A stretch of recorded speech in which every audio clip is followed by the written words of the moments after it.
Hola a todos, esto es Zona Cero. En nuestro episodio, Fronteras Invisibles en el Puerto, un espacio para entender lo que no siempre se ve, cómo el narcotráfico y los grupos armados transforman la vida cotidiana en Buenaventura. Soy François León y el día de hoy, en conjunto con Mariana González y Sofía Vivas, estaremos dialogando acerca de esta problemática en la comunidad bonaverense. Se cosecha coca y en lugar de amores hay enemistad. Ahora, antes de sumergirnos en el gran tema de hoy, vamos a darles un pequeño adelanto. ¿Alguna vez se han preguntado cómo viven las personas de Buenaventura? ¿Han escuchado de los chotas, los espartanos, de pronto en la televisión, en la radio, en un podcast, leído en alguna revista o visto en algunas noticias? Hoy vamos más allá de los titulares y los estigmas. Abrimos un espacio para escuchar las voces que rara vez se amplifican y entender lo que realmente hay detrás de los nombres que resuenan. Porque Buenaventura no es solo lo que se dice, es mucho más de lo que se escucha. Ay, yo aquí parchada y todo tan mordido, tan desaparecido, tan por debajo de la tierra. Nos embutieron la guerra hasta el fondo de la tráquea. Para entender lo que hoy llamamos chotas y espartanos, primero hay que mirar el contexto en el que emergen. Ustedes pensarían, chicas, que los espartanos y chotas antes eran un solo grupo, no como hoy en día se muestran como enemigos de una misma causa. Sí los había escuchado. Los orígenes de este grupo se remontan más o menos a la década de los 90. El llamado Bloque Calima era un grupo paramilitar afiliados a las AUC, el cual llegó a Buenaventura con el objetivo de expulsar a las FARC, principalmente el Frente 30, y luego de la desmovilización de las AUC en el 2006, este bloque continuó con sus actividades. Exacto, los integrantes terminaron dividiéndose en distintos grupos y bandas criminales, dentro de ellas la impresa, la local y los rastrojos, que se enfrentaban por el control territorial, por las rutas del tráfico de coca y de la zona. Durante casi la siguiente década estarían viviendo los habitantes en constante violencia por los enfrentamientos. Según informes como el de El Espectador y la Fundación Paz y Reconciliación, luego de la disolución de estas bandas, principalmente la banda La Local, liderada por Diego Bustamante o alias Diego Optra, producen los dos grupos criminales que hoy conocemos, los chotas y los espartanos, los cuales nacerían en el año 2020. Por un lado, los chotas nacen de La Local. Se estima que tienen entre 600 y 1000 integrantes, en su mayoría jóvenes. Los espartanos nacen como la otra cara de esta ruptura. No vienen de las guerrillas y su líder es alias Mapaya. Se estima que también podrían tener alrededor de 1000 miembros. ¿Saben un dato curioso? El nombre de la banda Los Chotas viene de una película jamaiquina que significa delincuente. Además, estas dos bandas criminales tienen presencia en varias comunas de Buenaventura, controlan precios, extorsionan y trafican drogas. Pero detrás de todo esto hay mucho más que la violencia. Hay estructuras, alianzas y una lucha por el poder que merece ser entendida. A mí no me asará su pistola. Yo también tengo hambre de matar, pero a mí esos fierros no me gustan. Ahora, hablemos de cómo operan realmente estas estructuras criminales, porque no se trata solo de violencia, hay toda una lógica detrás. El pilar fundamental, como es conocido en estas organizaciones, es el tráfico de drogas, pero también están relacionadas con actividades de extorsión y secuestro, uso y reclutamiento de niños, niñas y jóvenes, homicidios selectivos por medio de casas de pique, control social y económico por medio de pago de impuestos, entre otras actividades que amenazan la zona. No solo eso, también he escuchado que muchos de los lugareños tienen miedo a hablar por las consecuencias que esto puede generar, porque su poder no solo se impone con armas, también con mensajes. Por ejemplo, marcan viviendas con grafitis según su zona de influencia, y cuando quieren comunicar algo oficialmente, lanzan panfletos, comunicados con logos, incluso los difunden por WhatsApp. En algunos casos han llegado a quemar viviendas o negocios por castigo por no pagar extorsiones o desafiar su autoridad. Y hablando de extorsiones, hay cifras que impresionan. Se estima que los chotas y los espartanos obtenían entre 15 y 30 millones de pesos mensuales solo por controlar la distribución de productos cárnicos. Casi todos los negocios de Buenaventura pagan una cuota de extorsión, ya sea a los chotas o a los espartanos. Pero, ¿y cómo lo hacen? Según distintas fuentes, estos grupos imponen el valor de la extorsión a los distribuidores. Bloquean la entrada de nuevos proveedores y así limitan la oferta. Es una cartelización de la economía local, básicamente. Al principio vendieron la idea de que era para proteger la economía de Buenaventura, pero la realidad es que el costo lo está asumiendo la gente.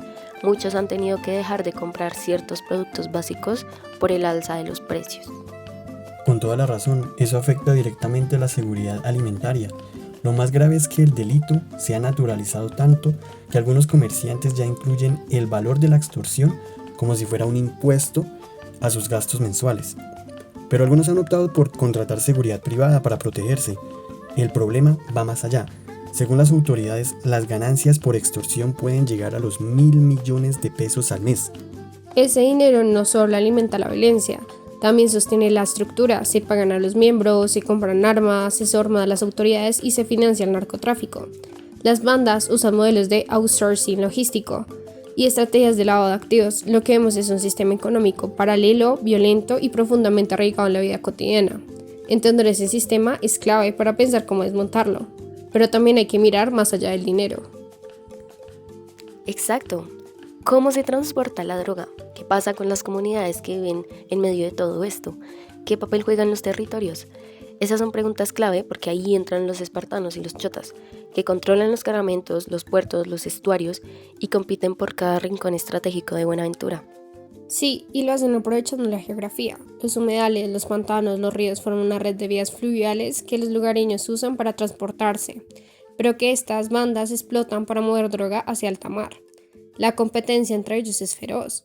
Se disputan barrios estratégicos, especialmente aquellos con bodegas donde se contaminan contenedores con cocaína y estuarios que sirven como puntos de partidas para las lanchas rápidas. Claro, los estuarios costeros son clave. Son esos puntos donde los ríos se encuentran con el océano y muchos albergan astilleros informales. Desde allí se lanzan embarcaciones sin ser detectadas, lo que los convierte en lugares ideales para cargar droga en portacontenedores en alta mar. Es complejo, ¿no? Pero si queremos entender cómo todo esto impacta en la vida cotidiana de las comunidades, hay que hablar de algo más profundo, las fronteras invisibles. ¿Qué son y qué papel juegan en esta dinámica?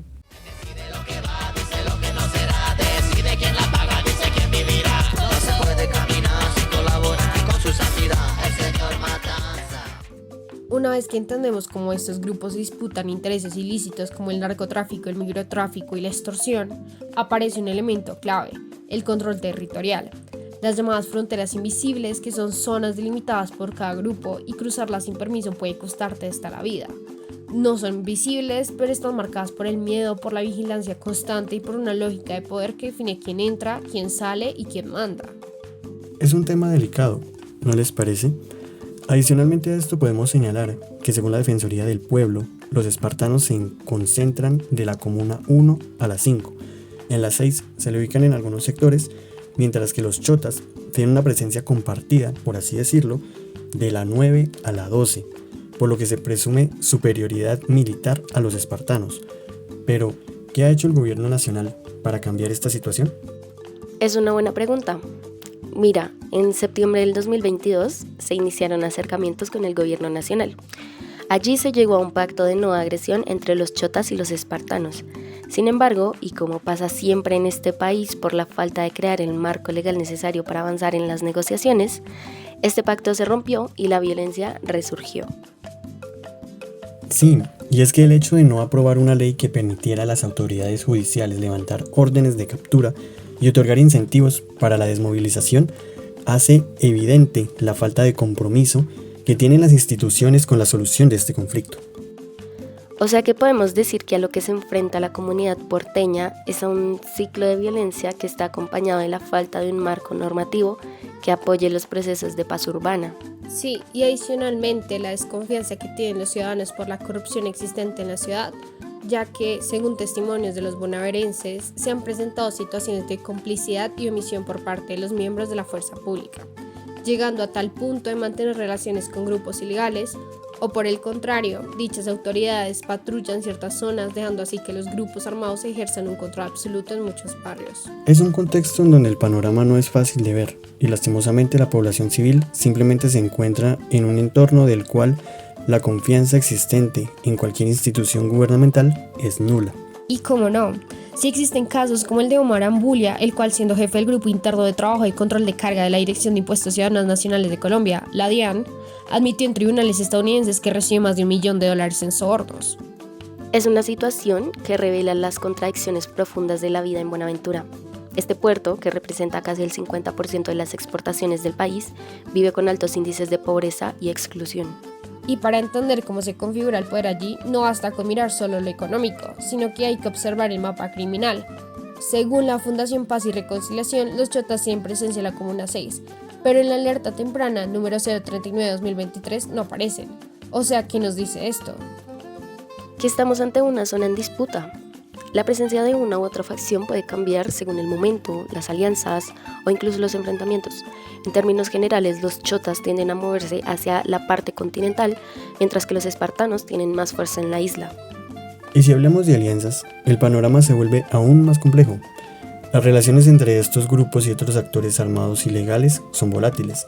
Por ejemplo, han habido enfrentamientos entre los chotas y la Comuna Móvil Jaime Martínez, que forma parte del Estado Mayor Central, una disidencia de las FARC. También se han cruzado con estructuras vinculadas a las antiguas AUC. Todo esto configura un entramado de poder que no solo se disputa el territorio, sino que transforma profundamente la vida cotidiana. Es ahí donde el narcotráfico entra como un factor determinante. No podemos hablar de estos grupos sin considerar el impacto que tienen sobre la población civil, porque esto no comenzó ayer. O sea, los bonaerenses han sido víctimas de una transformación forzada de sus estilos de vida durante décadas. El narcotráfico ha provocado desplazamientos masivos, obligando a cientos de personas a migrar en busca de condiciones más dignas y seguras. Pero, ¿qué pasa con las personas que se quedan allí? Sería oportuno señalar el caso de cientos de jóvenes que han reconfigurado su visión de vida y de mundo precisamente por las condiciones en las que viven. ¿A dónde van los desaparecidos? Buscan el agua y en los matorrales. ¿Por qué es que se desaparecen? Porque no todos somos iguales. Desde edades muy tempranas, estos jóvenes cambian el balón de fútbol por una pistola. Y no precisamente porque sus sueños estén vinculados a estos negocios ilegales, sino porque la necesidad de salir adelante pesa más que cualquier sueño futbolista. Muchos niños y adolescentes son vinculados inicialmente a través del consumo de sustancias psicoactivas. Luego se les asignan tareas como mensajeros, cobradores de extorsión o informantes. Similarmente, está la realidad de cientos de niñas y mujeres que a menudo caen en este mundo de las estructuras criminales, vulnerando de esta manera sus derechos. En el caso de las niñas, el enamoramiento, entre comillas, se convierte en una estrategia de reclutamiento y manipulación. Por su parte, las mujeres muchas veces son coaccionadas para vincularse con funciones aparentemente asociativas, entre comillas otra vez, pero que en realidad se exponen a riesgos enormes. Actúan como mensajeras, campaneras o incluso cobradoras de extorsiones. Es triste porque por lo menos acá en la capital damos por sentado que todos vivimos en las mismas realidades, que todos tenemos la oportunidad de hacer una vida normal, entre comillas, lejos de cualquier contexto ilícito y violento, pero nada más es salir de la burbuja bogotana y nos damos cuenta de que en realidad somos muy privilegiados. Concretamente, el negocio de las drogas ilícitas se convirtió en una realidad de esa comunidad porteña. Es cierto, y fíjense que no solo son los jóvenes, tú lo dijiste, es la comunidad porteña en general, y lo hablábamos hace un rato. La gente ha optado por migrar a otras zonas del país porque la vida allá se ha vuelto insostenible. Por lo menos, está el caso de las vacunas y el impacto que ello tiene en la economía del lugar. Tener un negocio se convirtió en un dolor de cabeza precisamente porque el pago de la vacuna representa un gasto injusto para el negocio, pero no pagar el dinero es atenerse a amenazas e incluso poner en riesgo la vida. Bueno chicos, justamente mi familia paterna vive en Buenaventura y parte de su vida ha estado marcada en el contexto de la violencia, como lo mencionaban ustedes. Allí las oportunidades son limitadas precisamente por los estragos que deja el narcotráfico. Por ello, personas como mi papá han tenido que salir a buscar una mejor vida, una en la cual su futuro no se vea condicionado por el negocio de las drogas ilícitas.